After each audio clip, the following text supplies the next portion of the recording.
Hi all, welcome to DevOps Mation. In this short and simple lecture, I'm going to show you how to create a Docker container to run a simple PHP Hello World style script. Before continuing with the lecture, please ensure that you have installed the following: Visual Studio Code and Docker Desktop. Links will be in the description. Let's get started. Okay, I've opened up my Docker Desktop and I've opened up Visual Studio Code. From within Visual Studio Code, I'm going to create a new file. I will call this file index.php. And I will provide the following code.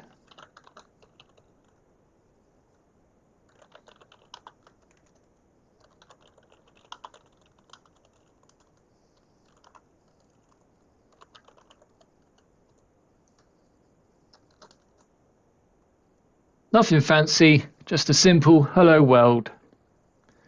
I will save this file. Next, I'm going to create a Docker ignore file.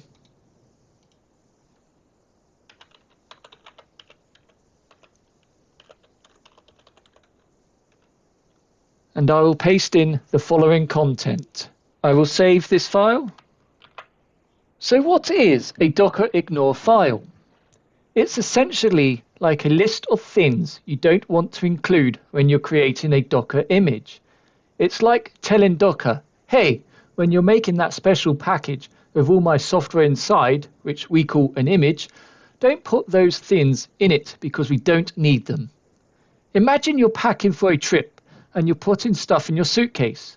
You decide not to pack your snow boots because you're going to a beach and you won't need them there. In the same way, a Docker ignore file helps you leave out unnecessary files and folders when you're making a Docker image, so it's smaller and more efficient. This is important because smaller images are faster to download, take up less space on your computer, and generally work better in the world of containers, where efficiency is key. So the Docker ignore file helps you keep your Docker images trim and ready for action. Next, I will create a Docker file. This file name must start with a capitalized D, as shown. I will paste in the following contents. Let me explain the following code. On line 1, this line tells Docker to start with an existing Docker image as a base. In this case, it's using an image with PHP version 8.2 and the Apache web server already set up. Think of it as a foundation for your own custom setup. On line 2, here I'm setting the working directory inside the container to be var www.html.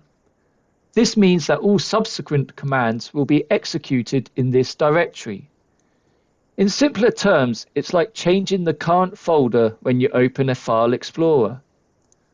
On line 3, this line copies all the files and folders from my local machine. This means the current directory where my Dockerfile is located into the var www.html directory inside the container. It's like copying your website files into the container so Apache can serve them.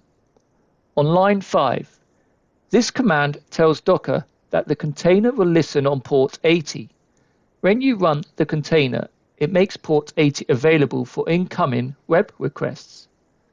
So if you access this container from your computer, it will be on port 80. On line 7, this specifies the default command to run when the container starts.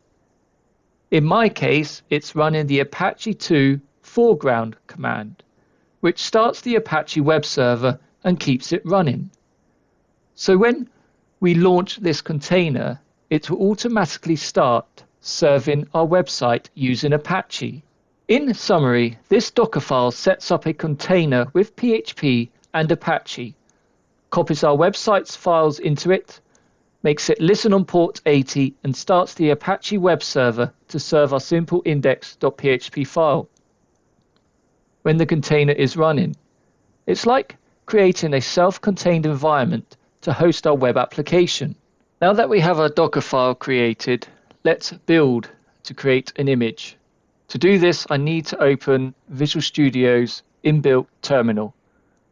I will go up to the left and locate Terminal, New Terminal. You can also use the keyboard shortcut Control-Shift-. I will click on New Terminal. I will now type in the following command. Let me explain this command. This command is used to build a Docker image. Let me break it down. The first part says Docker. This is the command that you will use to interact with Docker, the tool for creating and managing containers. Build. This part of the command tells Docker that you want to create a new Docker image. The -t flag stands for tag, which is like giving your image a label or name. In this case, I'm naming the image as PHP demo and giving it a version number v1.0. This helps in identifying and managing different versions of your image in the future. So when you run this command, Docker will take the instructions from our Dockerfile, the recipe for creating the image, and package everything together into an image named PHP demo:v1.0. The dot represents the current working directory where my Docker file is located. Let's run this command. Let's now run our newly created Docker image. I will issue the following command. Let me explain this command. The run part, this part of the command tells Docker that you want to create and run a new container. -it. These are two flags combined. I stands for interactive mode, which means you can interact with the container's command line interface. T. This stands for terminal, and it allows you to use a terminal-like interface within the container. Together, -it enables you to interact with the container as if you were using a terminal on your local computer. --rm. This flag tells Docker to automatically remove the container when it stops running. It helps keep your system clean by cleaning up after the container when you're done using it. -p80:80. It's used to map ports between your local machine and the container. In this case, we are telling Docker to map port 80 on my computer to port 80 in the container. This is essential for web services because it means you can access the web server running inside the container from your web browser. Finally, I specify the name of the image to run. So, when we run this command, Docker will create a new container from the PHP demo:v1.0 image, and we'll be able to interact with it through a terminal-like interface.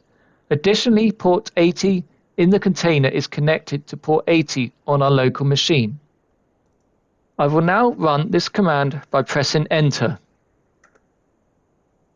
As you can see, our new container is now running in the right-hand side on Docker Desktop. Let's see if we can access this.